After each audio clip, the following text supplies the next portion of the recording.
Fontaines DC have returned with their latest single, Starburster. Yep. From forthcoming fourth album, Romance, to be released on XL Recordings. That's extra large. Extra large. It's going to be the first album produced by James Ford. No, it's not him, is it? He doesn't half get his grubby mitts everywhere. Gets where water doesn't. And like with Wonder Horse, boys, I struggle with Fontaines DC. Go on, slag me off again in the TikTok comments. Do it, please. It's what makes me feel alive. Every time there's a new Fontaines DC cycle, I enjoy the first one or two singles. Then the album comes, and I'm like, nah, don't care. I'm prepared to feel that again. But this song, fuck me, it's good. Very good song. Welcome change in direction for me. For them, I'd say, mate. Yeah, I've done nothing. Yeah, definitely a welcome change in direction. I'm glad that they're actually doing that. With the James Ford production credits of late, though, I'm skeptical about what's to come. What's he been on lately that you've got in mind? He did the Blur one. He did Last in a Party. Last in the Party. He did Pet Shop Boys. Shame at one point, didn't he? Bill Ryder Jones. Oh, he did the mixing on that, I suppose. Geese. The Car. He only did a couple though, didn't he, for Geese, if I remember correctly? It doesn't specify. He did The Car. Just a couple of gigs, that one. But listen, I mean, the production on this song's very good. It is. So hopefully that's a sign of things to come for the rest of the album. I'm very much looking forward to hearing what's to come. Obviously, this being the first album on XL, which mostly is more kind of dance artists. I believe that's correct in saying, isn't it? And also Radiohead. I don't know. You said it, mate. I believe that's true, from what I understand. Like you don't can dance to don't Radiohead. see many. You can, maybe not Moonshaped Pool though, which is their last album. True. True. Yeah. But yeah, it's from what I understand, it's mostly kind of dancier or electronic artists. I think I've never really looked properly into it. But AI. But most of the time, Yeah. AI computers. Most of the time, when AI. I kind of look at their roster, I don't really recognize any of them, or if I do, I believe on they're you, innit, from bro? that world. But this is definitely it feels more befitting of that, in my opinion, than who they were with previously, which is Partisan, who I feel like their previous sound fit very well there. Yeah. Yeah. So on the XL Recordings website, Liam, just to back up your points, go on. It says the sonic evolution of the band, who bared their teeth in early recordings with antagonistic punk sensibilities, is an ascent into grungier breaks, dystopian electronica, hip-hop percussion, and dreamy slow dive-esque textures that may surprise fans. Now, that part in particular appeals to me. Your fancy. It really did. Look, I'm excited for this album. I'm bracing myself for disappointment. But I mean, there's nothing from this record that suggests I will be disappointed. But I fell for that one before.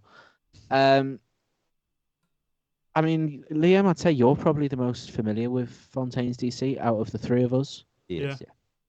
How does this song make you feel in preparation for their fourth in your album? belly? Yeah, I mean, it's notably different to anything they put out before. I think it's just a lot less straightforward than anything they've ever put out, which is a good thing, I think, for in terms of their development. I think it's still distinctly. No, do you know what? It's not distinctly Fontaines DC, other than Green's vocals, which is very distinctly Fontaines DC because he's got a very unique voice. But in terms of like what the rest of the band doing, I struggle to actually pick out what they will be doing. And it's interesting you mentioned there around like the kind of layered effects and stuff, slow dive-esque. It makes me wonder if the rest of the band were at a bit of a point of boredom or a point of wanting to innovate in some way, which has led to this, because it does feel like a lot of the previous songs have been quite straightforward, Not This song feels very drum heavy. Sorry to interrupt thank you. you. It's very rhythmically based, Hmm. I would say. Leaning. Yeah, it's a strange one to imagine a full band on stage playing, which leads me to think that maybe the different members of the band are playing some of the other effects and things like that are going on rather than just playing guitars, which is interesting. And I hope that they've kind of expanded on that rather than playing kind of similar static riffs for the whole of the song. Not that they've ever been bad at doing that. That's kind of been the Fontaines DC sound, but that's not what we're getting here. So we'll Again, see. on XL Recordings, it says these ideas began when they were touring with Arctic Monkeys. And then after that, they spent more time apart to build on singular visions of what their future could be. So it all seems a bit more probably, I don't know what the word would be. Thought Well, out, I suppose. They're a band that I've always seen. Sorry, do we all interrupt each other at the same time then? Yeah. Callum, did we finish what you were saying? Because you were actually talking. Yeah. Okay. The band that, to me, based on nothing really, other than maybe I feel like I've seen one video where there's been like an argument on stage, but a band of maybe big egos or presence, at least big presence among them all, that maybe there has been a point, a kind of tumultuous point of conflict, or they come to a head where they feel like they need to iron out exactly what they're going for. And I hope that has been ironed out, and this doesn't end up being an album of all over the gaff. Didn't we hear at one point they were going to split up or they were having a break or something? Possibly, yeah.